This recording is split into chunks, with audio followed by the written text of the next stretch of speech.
there. Hello. I'd like to introduce Martin Jackaman to everyone um, because we're interviewing him today as part of the 20th anniversary of the Changing Places Consortium, and we're going to have a conversation and look back at the last 20 years and beyond that Martin has been involved in Changing Places toilets. Hi, Martin. Would you introduce yourself and talk a little bit about your career? Yes, I'm Martin Jackaman. I first started in learning disabilities in 1970 as a social worker, and I've worked with people with learning disabilities ever since then. I was a social worker and social work manager up until 2003, when the government, the Westminster government, had a learning disability strategy called Valuing People. At that point, I moved to work in day services to modernise the future of day services in Nottingham. And it was in that position that I realised that there was a problem with Yes. changing place toilets. So you identified a problem back in about 2003 with standard accessible toilets for the group that you were supporting. Can you tell us about that? Yes, it was very simple. The government strategy was to get people, an element of it was to get people using the community more. So they would go to the day service and spend a bit more time in the community. And staff were saying, that's all right, but we can't toilet people. We're having to bring them back for in 2 hours just to change them, because in the community there are no proper toilets. We have hoists, changing benches in the centre, but there is nothing out there. So I felt this was a major issue and decided that I would get a few people together with different professional skills from across Nottingham City Council. So I got the access officer, I got the adaptations officer. He was the man responsible for putting hoists in people's homes. So we wanted a hoist in a toilet, so he was the right guy. I knew that physiotherapists and occupational therapists had skills in that area, so I wanted them on the team. So that was an NHS employer. And then also staff from the day services. The idea was to get a group of professionals together, work on a design, and then talk with families, test drive a design. So we spent a good part of a year creating a design based on the fact that we had people in our children and adult services, schools and day centres, some for whom we needed to hoist on a toilet for them to be able to use the toilet. Some we had to hoist on a changing bench for them to be changed. Some were needed support on the toilet, so we needed to have space either side of the toilet because people's mobility was poor, or they became agitated in a small public toilet, people perhaps with challenging behaviour and autism. So we looked at all those people's needs. We also were aware that there were other developments coming through as the health service was changing. The schools were getting more people with complex needs. So that's we got together, created a design. And then you talked a bit about the equipment and those original designs there as well.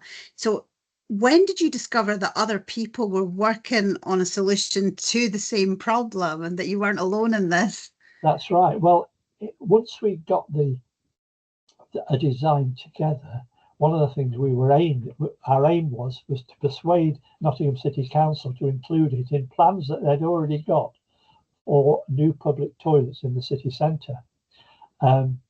So I went on the internet and discovered that PAMIS in Scotland had produced a video in 2003, and that video obviously showed parents the actual problem, which I'd known because obviously working with families, I knew people were laying their sons and daughters on the floor. But this was a visual example. This video was brilliant because I was able to talk to politicians and to in the future to venues to show them the example. So I discovered about the PAMIS video, but as I've said, the reason I was in that job was because Valuing People, the Labour government strategy, was about improving services. and they had a lead person for profound and multiple learning disabilities.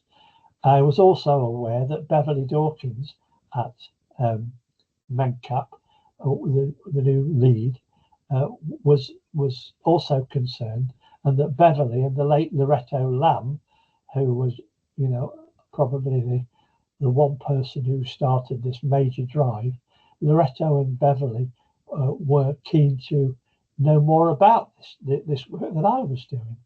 So the Department of Health got myself together with Loretta and Beverly, and we set up the consortium with the Department of Health. So there was only 5 people, and that's how we set up. We got together in 2005, and then we went on from there. We spent the first year working on how to go about this. We needed to create a logo that was in line with public toilets. We needed to look at publicity.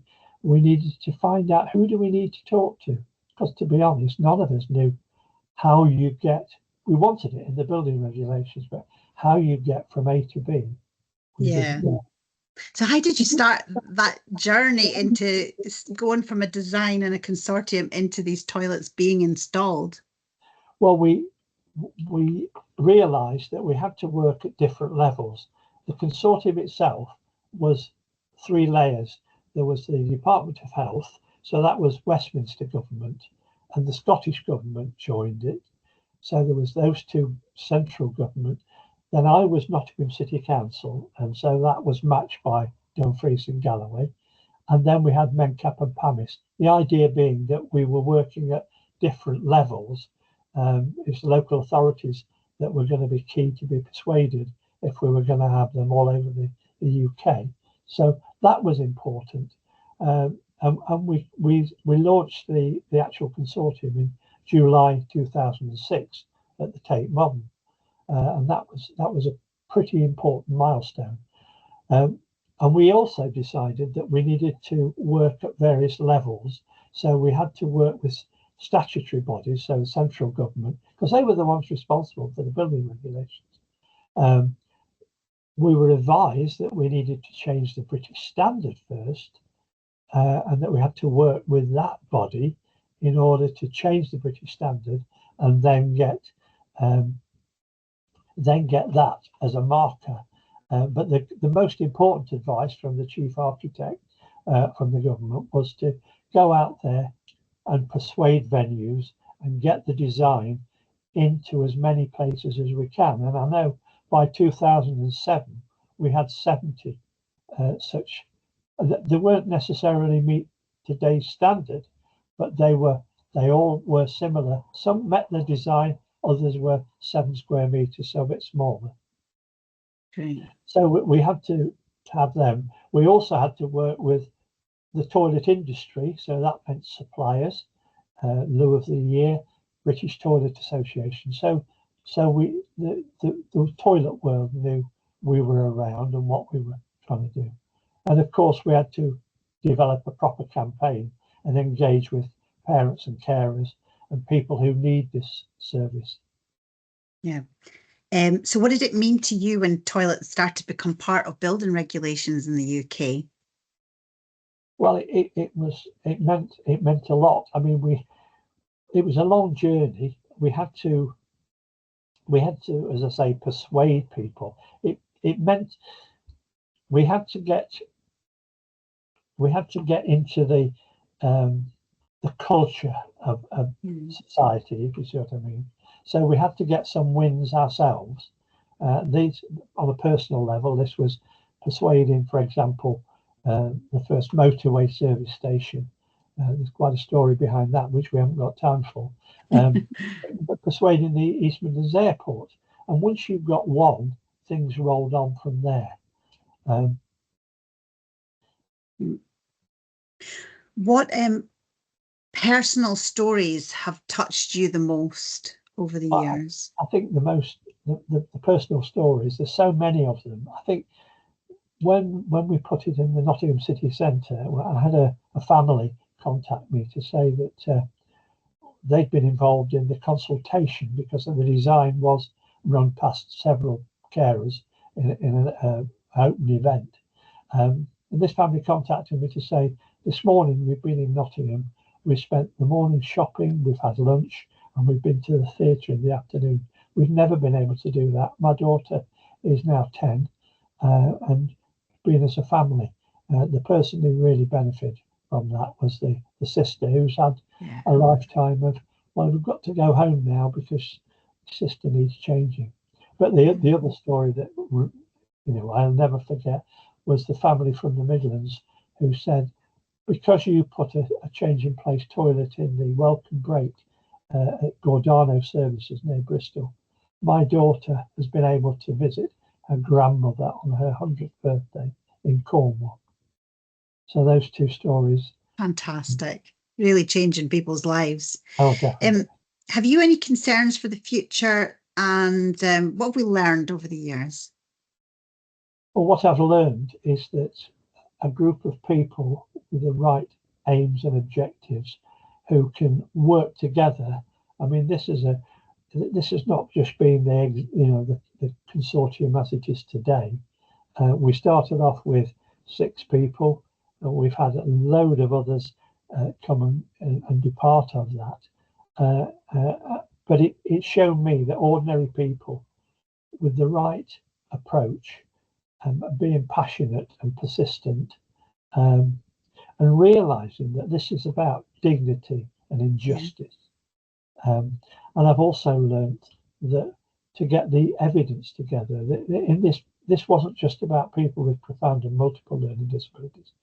The medical science is getting better every year. The health service is responsible for saving lives, but the consequence of that is that we've got more and more people with more complex disabilities who need carer support, and that we need to provide services and enable those people to access the community and do the things that you and I take for granted. And the other thing is to see how this has spread across the world.